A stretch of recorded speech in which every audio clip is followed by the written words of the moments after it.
Gregory Keene continues the story from Sherry Reed's house on the Hawkesbury River.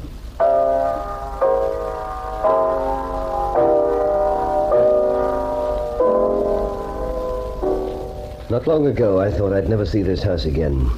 But it's the perfect place to hide the two NightShade men while I go back to Carlotta and Huberman's hideout at Cape Camaret. I know perfectly well I should have the thugs over to the CIB. I know I should get hold of Murray and hand over Carlotta and Huberman. But I'm doing neither. There's one last chapter of this story to unfold, to learn the truth about. And I can only learn it by handling the show my own way.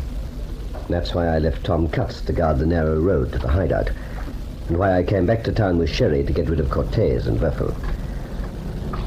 Soon I'll say goodbye to Sherry and take her car back to Bateman's Bay. If I'm going to get past Huberman's dog, I have to approach their house from the sea, and I have to take them by surprise. Oh, there's a cab, Sherry. I'll drop you off and get going back down the coast. But look, Keene. Oh, now we've covered everything. We've the two thugs on ice at your house, and there's only the trip back to the hideout left. Now, don't argue any more. There's a good girl. You can get back to Bateman's Bay in 3 hours if you try. It shouldn't take you more than an hour to organize a boat, and you shouldn't be more than 4 hours getting from the bay to where they're hiding. What's the timetable? Well, you've hours up your sleeve if you don't want to tackle them till well after dark tonight. So why shunt me off into a cab? Why not come back to the penthouse and I'll get you some breakfast? I want to relieve Cutts as soon as I can. Cutts is 6 miles from the house. You can't relieve him till you've played your last round with Huberman. Oh, come on, Keene. Carry on home. Yes, but I could quite well need some time to spare. All right, confound you. You're driving my car, and I'm sick and tired of being chivied all over the place. I don't want a cab, and I do want to be driven home. Be good enough to do as I say for once. But I've been trying to tell you I that... don't care a tinker's benediction what you've been trying to tell me. You're going to drive me home. Won't even be light for hours yet. You've tons of time. All right, then, here we go. And I'll be hanged if I'm coming in with you. The moment you get out of your car, I'm off. Just get going.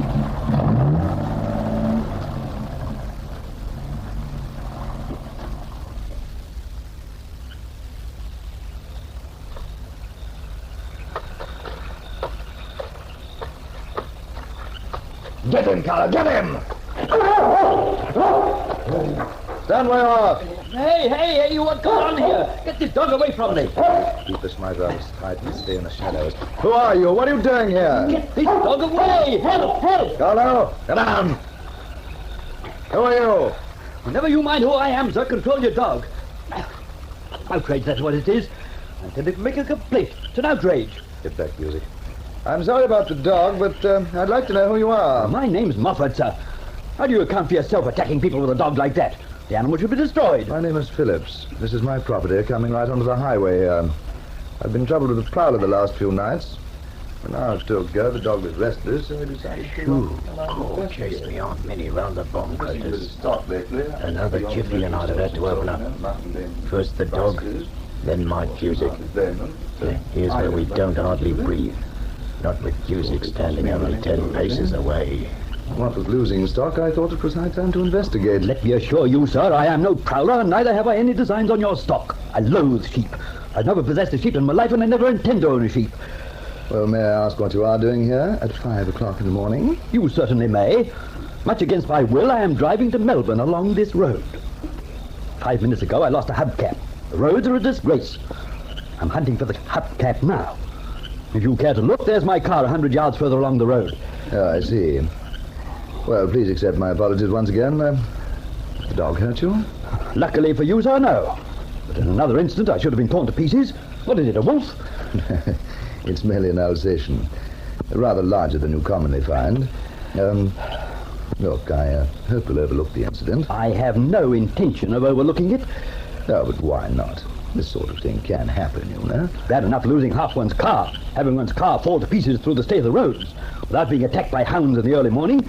I shall certainly report the incident. I really wish you wouldn't, Mr. Moffat. And what would you do in my place? Drive on and buy another hubcap. You'll never find it, you know. If you report this, I may be obliged to have my dog destroyed. I'm very attached to it. Well, I can't help that. I'm asking you, Mr. Moffat.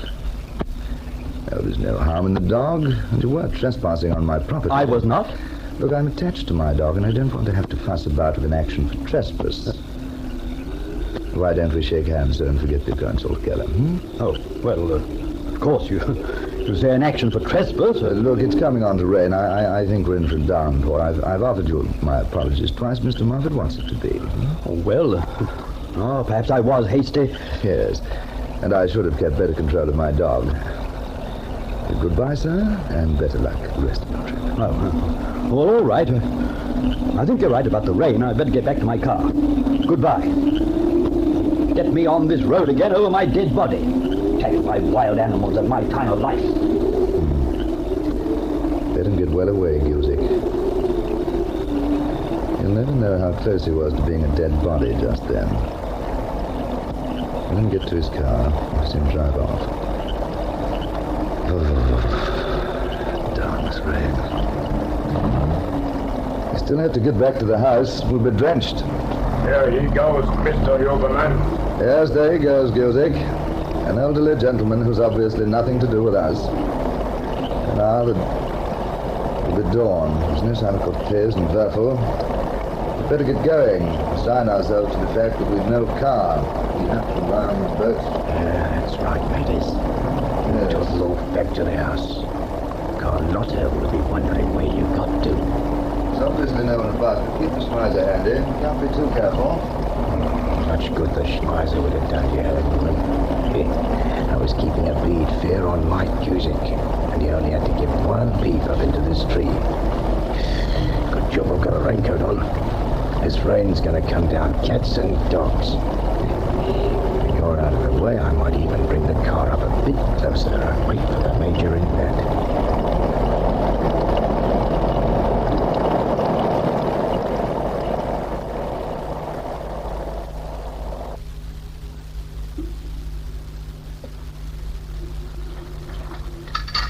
More toast?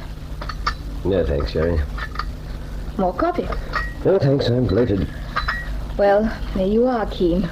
You were ravenous, but I had to snarl at you like an alley cat to make you stop for 5 minutes even. You glad you came up? Well, after that feed, definitely. Who was right? You were. Well, for the last time, can I come back to Bateman's Bay with you? No. I could help with the boat, Keen. When you go ashore at Cape Camaret, I could be there just out in the cove waiting for... When I go ashore, I won't need the boat anymore. All right, I give up. Good luck, darling. I'll go crazy in the next 24 hours, but good luck. Oh, someone at the door. At this time of the morning, it's probably Murray. If it is... If it is, I'll have to cope. Just open the door and say you haven't seen me. I'll be right behind it. Here we go. Well, can I come in? It's Stella Wilson, Keen. I'll get her inside and shut the door. Come on, baby, you're not deaf. Well, you're up early, aren't you, Stella? I rang here 10 times last night, and I wanted to be sure of getting you. Why? The cops won't tell me a thing. I'm up in the air, and even if you do owe me plenty, a girl can ask, can't she? My heart's not exactly bleeding for you, but what do you want? Only to know what's going to happen about me. We had a deal, remember? You took me for a ride, but good. But I'd still like to know. Well, there won't be any case against you. I can't hang about giving evidence against people like you and Fegan, so you can forget it. That's the first good turn anyone did me in a long, long time, mister. No, I'm not doing you any good turns. I just can't be bothered following the thing up. And I did have you on a hook a few nights ago, so let's say that evens it up, eh? That seems to be about your answer, girlie. Why not shove off? There's one more thing I'd like to know. Who really did Sammy Rice in? Probably Mike Busick. Yeah, but who told him? Felix Huberman or Carlotta Mignani, it's the same thing. You know, you'd be wise to turn a new leaf, Stella, and find yourself another set of playmates. Sammy was more than a playmate, mister. Sure, I'm what I look like, but just once in your life it hits you. And it hit me with Sammy. When I told you catching up with him was all I lived for, I meant it. How else did I get you on that hook? I'm still living for something. Only this time I want to catch up with this Carlotta woman. She was running the show the night I was in her house. For my money, she's the one who told Cusick what to do. Yes, well, that's fine, Stella, but you'll have to run along now. Where is she, Major Keene? You'll be able to see her when she's on trial for her life. Now, I can't stand here nattering any longer. You know where she is. That's right. But nobody gets near her but me till she's handed over to the police. You have to leave now, Stella. Can't you understand that? I've no time and I have to get moving. Okay, I'll go. Thanks for not putting me in. I told you, forget it. Goodbye, Stella. Don't let Carlotta get you. So long, sister. Is no one gets near her but me till she's handed over. Well, that's good enough for me. Where you go from now on, Major Keene, I'm going too. You won't get Carlotta Magnani to the cops. Not alive.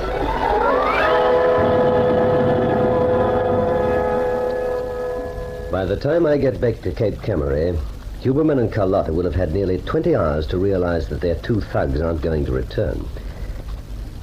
They'll have had 20 hours to decide there's a trap, and it's closing shut on them. And they may have taken the one step I dread. That's why I'm driving like the wind now. There's only one thing left against me. Time.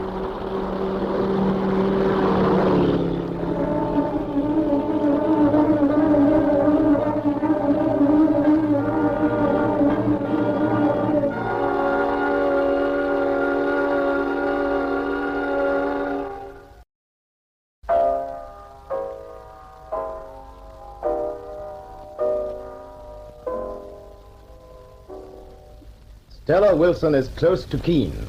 Listen for the next chapter in this story of intrigue. Deadly Nightshade.